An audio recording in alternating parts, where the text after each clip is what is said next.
So I just finished watching X-Men 97, and this is exactly what Marvel has needed for so long now. This show finally gave such a well-deserved and great narrative for the X-Men, and really honored and respected many of the X-Men not just as characters, but also as a team. Best part is it also has so many elements from different kinds of media that nearly anybody can watch it and enjoy it. I mean, when I say that this show has done more for the X-Men in one 10-episode season than Fox has done for them in over 2 decades, I do not say that lightly.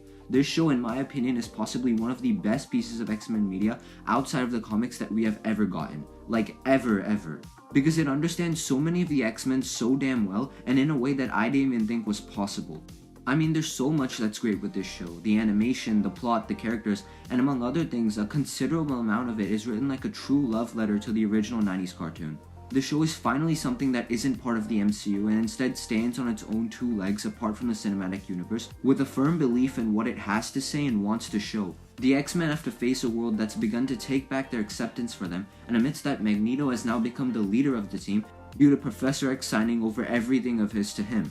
It's through this that we see themes about standing up to oppression and bringing justice to society, the conflict between characters' internal desires and emotions, and how it rivals the thing that each of them have to do in such differing yet interesting ways, and I feel like that's what makes this show so amazing. But what I also have to say is that this show isn't perfect. And frankly, with many shows, including X-Men 97, that's fine, because it doesn't have to be, and 97 was still written better than nearly all X-Men media ever released.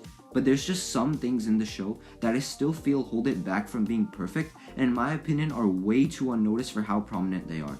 And as such, what I'm going to do is talk about all that I thought was great about the show, and then the things I thought that the show could have done better. Oh, and there's gonna be spoilers galore for this review, so if you haven't watched X-Men 97 by now, I urge you, please do so, because it is worth every minute of your time. Now let's get into why this show is so damn good, beginning with the animation. So I don't know who allowed these animators to cook, but the animators and whoever hired them need a major raise, because my goodness, this is absolutely beautiful. The sheer speed and force you feel with every movement is actually insane. Every blast, punch, hit, flight, and everything in between has so much impact. Even the character designs themselves are so good and truthful to the original styles, like how Gambit is dressed flamboyantly as is consistent with his personality, or how Wolverine has such a grounded version of his original suit. The fact that the animators didn't decide to overdo any of the older animation or designs from the 90s show and simply refined its weaknesses makes the show feel so much more cohesive with the original. The best part is that every single character was animated with such complexity and everyone was given time to shine. Be it Jubilee popping fireworks and shredding motorcycles, Storm terraforming the whole Badlands, Morph speed blitzing every enemy by giving us more cameos than any fan could hope for, to Cyclops finally being able to unleash his true power.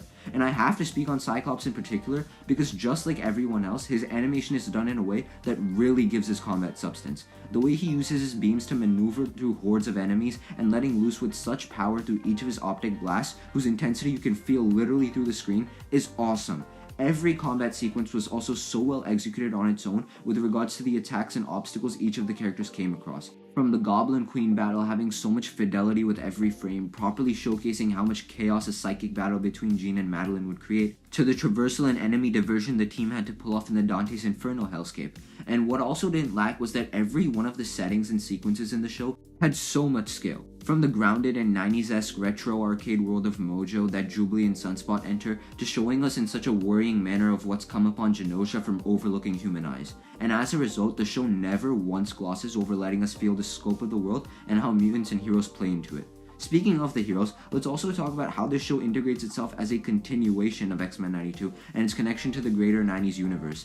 For one, the chemistry between characters feels so natural just out of the first scene in the X-Mansion. From how high-spirited and lively Gambit is with everyone, Aurora and Madeline's heartfelt talks which make them feel like true sisters, to the caring yet reserved nature that Cyclops has with the team, making sure to keep them on their feet. They instantly feel like a true family, and as such the show immediately allows us as the viewer to ease up and connect to the characters.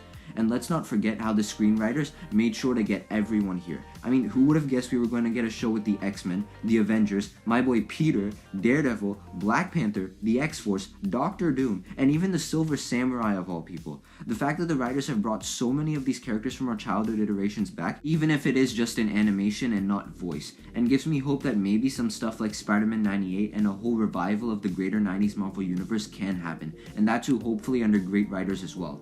What's even greater though is that the writers didn't just cook in that regard, but they cooked on a lot of the overall story as well. It's funny, engrossing, transformative, and heart-wrenching all at the same time. And it flows into each other in such a great way even though the pacing hinders it at times. The story somehow always manages to centrally stay to the prime narrative of fighting mutant injustice and protecting the world against the growing threat of Bastion, all while so many other side storylines and plot points are happening, kind of like how the story of Spider-Man 2 was structured. Along with that, the show illustrates in such an amazing way that the dream of Charles isn't entirely achievable, because a perfect world of harmony that he imagines for humans and mutants can't be possible when evil like Bastion will keep coming about, not just because of their hatred for mutants, but also for the hordes of other people these villains will continue to mold to hate mutants and all they stand for. The show ties the X-Men back to their roots and one of, if not the primary pillar of what the team stand for, which is to fight bigotry, prejudice, and oppression.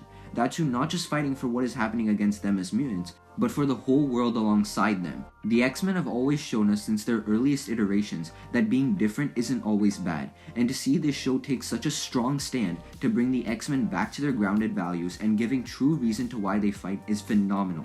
The better part of this is that this core value of the team is seen in nearly every member. In Cyclops, like a leader, he's finally showing that he's taking a stand towards all of the evil he and his team have faced, like the ambush at the UN or the attack on Genosha. We fight, risk our lives for you. Evil mutants, robots, crazy aliens. I lie because the truth is we're nothing like you. Thank God, because it's the only reason you people are still alive. It's great to see the complexity of Scott's character instead of just being a side character of the team like he's always treated in most media. He's constantly battling for maintaining the Professor's hope for the world and trying to do good like he was always taught to do, while also having to face the harsh reality that they will always have to fight people who can't accept their existence, and having to keep his team together through all of that even though he's dealing with his own problems. This is the kind of stuff that is the true essence of who the X-Men are, and it's honestly a shame that until now, the true meaning of the X-Men has been so muddied since the last couple decades through much of the media they've been in. Moreover, several of the characters even besides Scott are also written so well, villain or hero, even with the short 30-minute time slot that each episode has. Magneto, for one, is a really compelling character because the show keeps putting him in circumstances which constantly test his faith in Charles' dream until he eventually snaps and threatens to overpower the Earth to ensure mutant existence continues to thrive. I feel like it's best illustrated by how in episode 2, when Cooper and her team arrive at the X-Mansion to take Magneto into custody for the crimes he committed in the original animated series, which by the way, I have to mention how absolutely stupid it was for Cooper and her team to come in metal helicopters. Like, dude, you're going to arrest Magneto, not Woodman or something. Did you really think that bringing metal objects to the Master of Magnetism wasn't going to lead to some problems? Okay, but getting back, when Magneto is threatened to be taken into custody by Cooper and going to face a public trial, he still retaliates a bit by controlling the helicopters to assert his power, but ultimately surrenders, though with the attack that happened at the court by the Executioner's army, along with the loss of Storm's powers, he shows the true ferocity he has, bringing the members of the UN to space and threatening them with the fact that although he still intends to honor Charles' dream, because he understands the world is vast, with good people still all throughout, the world and humans as a whole still need to accept the fact that mutants also have a right to call Earth home. He's trying to do better, but he won't refrain from letting them down if that's what it takes to ensure the safety of mutant kind, which leads to him getting Genosha admitted to the UN. The show really humanizes Magneto in a way that no other piece of X-Men media has, because you can understand why he's doing what he's doing and actually sense a bit of justification within him. Magneto was trying to do better, but ultimately the world wouldn't even facilitate that. So when that attack on Genosha happened and he saw everything fall apart, and Leech, the boy whom Magneto promised to protect and save since the start of the show, dies right in front of him due to Magneto letting his guard down, we can truly understand why he wants to take power to ensure their safety, and it just makes the show all the more worthwhile. Charles, on the other hand, is also written in such an interesting way that makes him question and be challenged for his beliefs, because for once his dream of human-mutant coexistence, even though it's good, isn't painted as something to simply strive for. No, it as a concept is shown as not being perfect, just like Charles, because making his dream function is where things constantly start to fall apart in the show.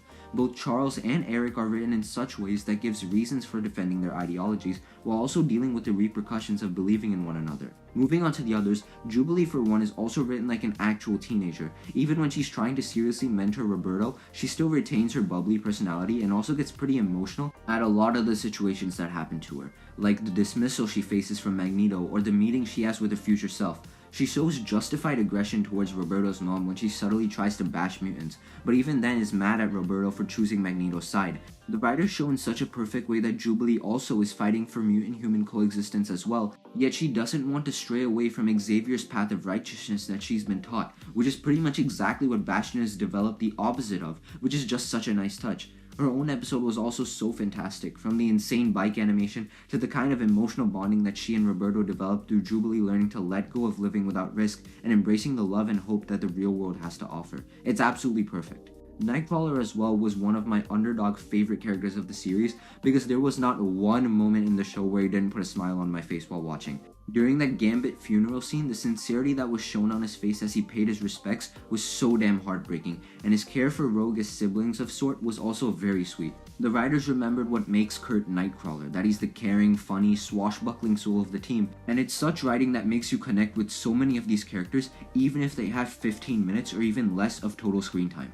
Moving on to relationships, Jean and Scott's in the show is also not absolutely terrible for once. At first they realistically feel a bit tense and uneasy with one another, considering Sinister's whole plot that they were dragged into, but come the later half of the season, they have genuine chemistry, and their care and love for each other doesn't seem fabricated even after the events of episode 3 and dealing with Scott's past with Madeline. Jean herself is also thankfully not insufferably annoying like in a lot of X-Men media. She has a compelling arc of her own to figure out her place in the world, and figuring out what she truly went through and didn't due to her blurred memories, and through it all she tries to help Scott deal with the loss of Madeline because she understands that Scott can't just leave the history he had with her.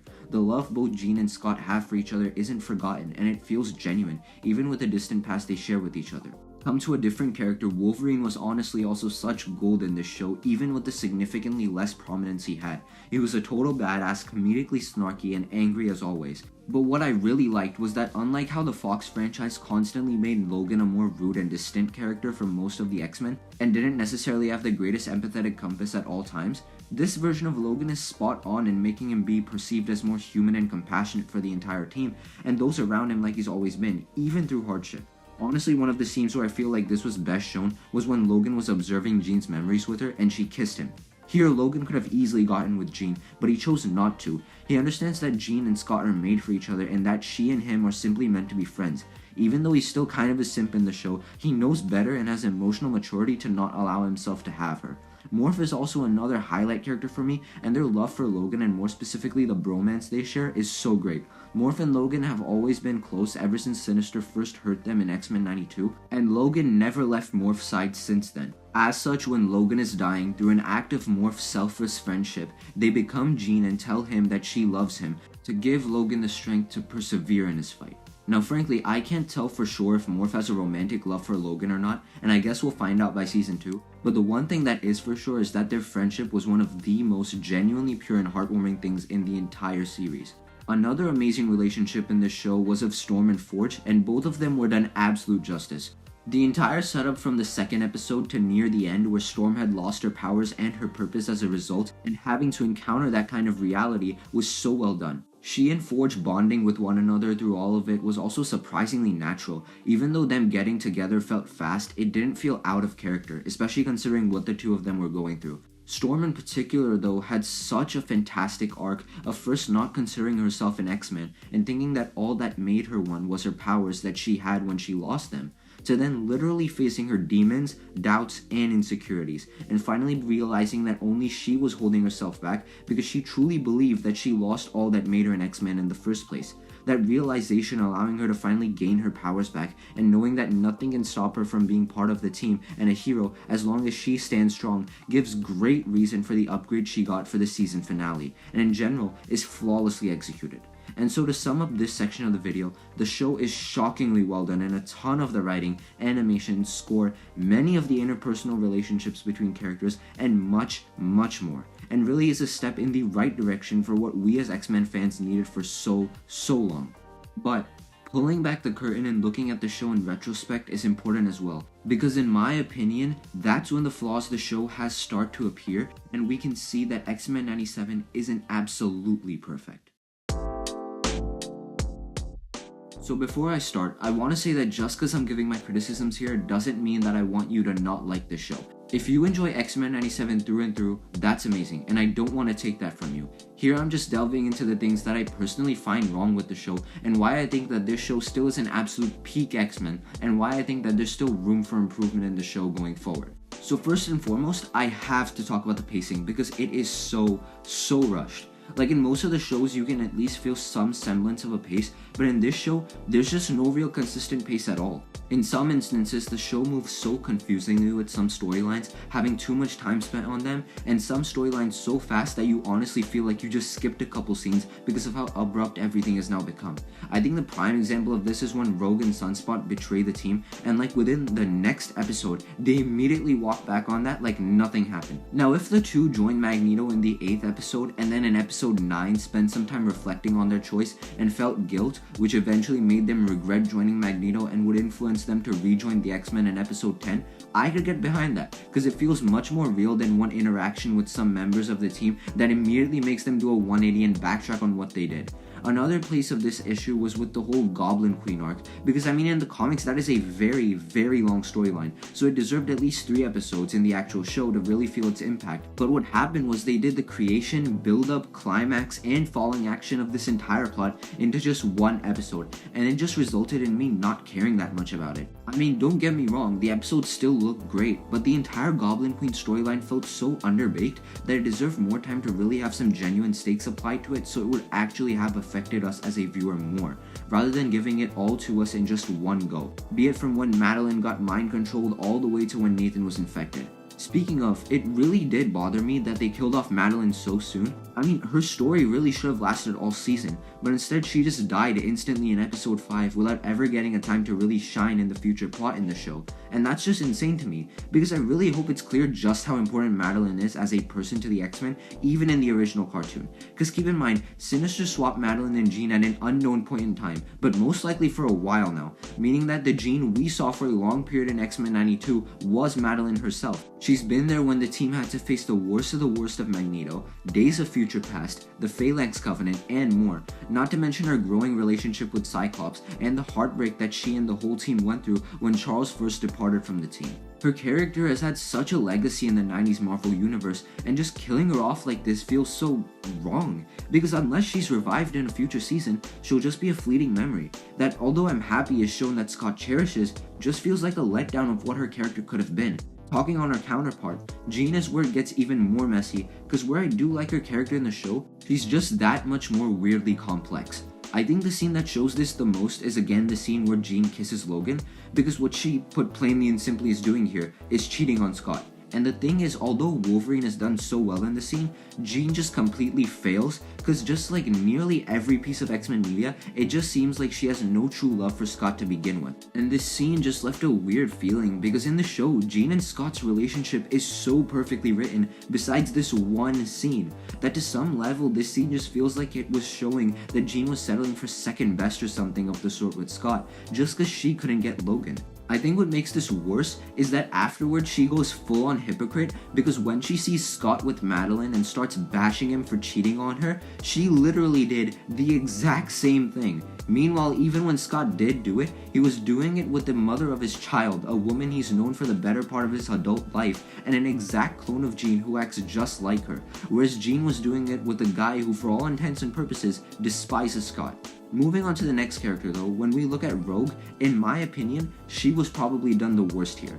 Now Rogue fans, before you guys angrily go to the comment section, just hear me out. When Rogue was first shown in the show, she barely had any significance besides the out of left field retcon of her having a relationship with Magneto, which is absolutely out of character for her, because in X-Men 92, she explicitly states, not even as a mask to hide something else, that she doesn't care about Magneto at all, and is completely unfazed to anything bad that happens to him in 92. And then now, by episode 5 of 97, she's inclined into hearing what Magneto has to say about the world, and then starts having an affair with her behind Remy's back, completely out of nowhere. And later, she tells Remy at Genosha that they can't be together because she can't touch him, which is just a crazy 180 from who she is, because in the comics and even in X-Men 92, it's stated so many times that Rogue doesn't want to touch Gambit and others because she's afraid of hurting them like her first boyfriend. so why would she ever switch up on that? Now, while yes, I understand the criticism of maybe she finally desired some physical connection with someone from being limited for it for so long,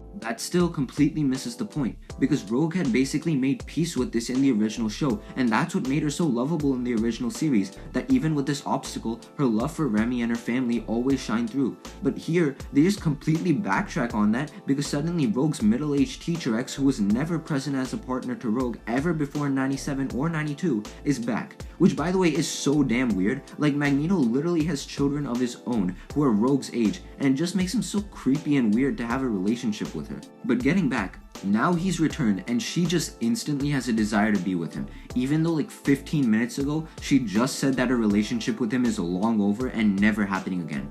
I mean, what does that say about her love for Remy? That it was also kind of second best? That she never loved him in the first place and he was only temporary if Magneto ever came back? And that if Magneto was also completely adhering to her morals from the Genosha dance onwards, then she would have genuinely been with him? It's just absolutely wrong, and this is simply not who Rogue is. I really think the show would have been so much better if they would have just left this plotline from the comics away from the show entirely. Which, by the way, was extremely bad in the comics as well. Like, we're talking 1 more day levels of bad here. Besides Rogue though, let's also focus on Gambit himself, because he was done so damn dirty. I mean, in the show, both 92 and 97, he's such a lovable, fun guy, and within 15 minutes of watching him on screen, you're immediately like, okay, he's my favorite. For most of the show early on, he was truly the heart of the show, and that's why it hurts so much when you see Rogue cheat on him.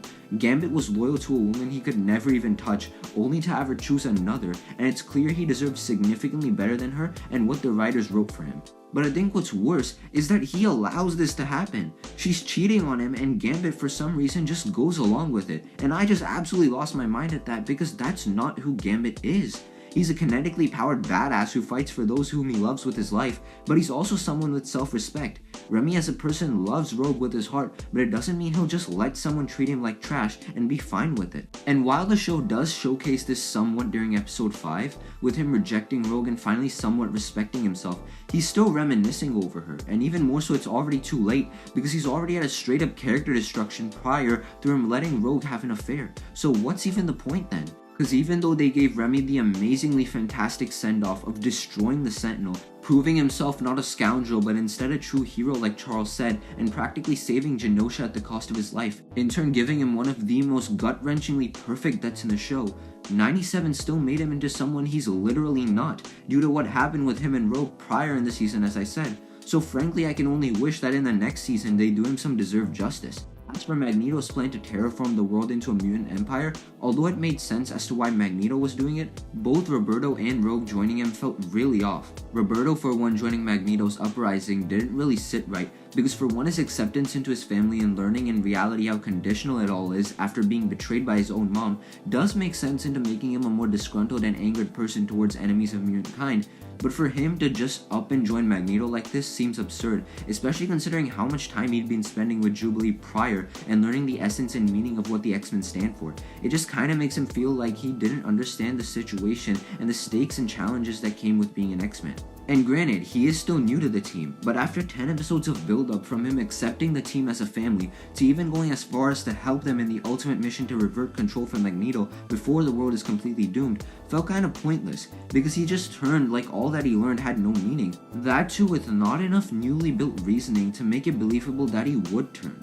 Rogue again choosing Magneto's side is what irks me more though, because again in X-Men 92, the show 97 is literally a direct continuation of. When Rogue first got her powers, she nearly killed her first ever partner and that traumatized her. She vowed from that day to make sure to never hurt anyone ever again, intentionally or unintentionally, and to only use her powers for good. So for her to join Magneto's death cause and ravaging the Earth is a complete betrayal of who she is and what she has prided herself in standing for. Now I understand that Remy dying really broke Rogue and made her bitter as it would anyone, but again, the problem here isn't that characters and their worldviews and ideologies can't change. Of course they can. Certain circumstances challenge the outlook characters have on their world, and that's perfectly fine if done well. But that doesn't mean ripping a character from their core ideologies and the boundaries they have kept for themselves that make up who they are. Because if you just change the core set of ideals that a character stands for, then they just aren't that character anymore. Like I said in my Injustice Superman video, it's like making Batman a murderer,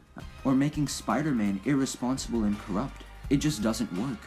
And for Rogue, these core ideals are of protecting the people of the world and to never let anyone good be hurt, which she completely abandons by joining Eric's side. And I feel the writers even realized how crazy it was for her to do this, considering how they immediately made her revert and rejoin the X-Men afterwards. Now, even with the flaws that 97 has, I really loved it, and I hope that's clear, because it genuinely was the best X-Men we've gotten in years, one that isn't afraid of its roots and source material and willing to take it on. And while that is extremely respectable, it does a noticeable portion of this in a way that at many times just doesn't sit right when you look at it with a second lens. And I feel that that's the greatest oversight from the writers, because that's what keeps the show from truly being peak fiction in my opinion.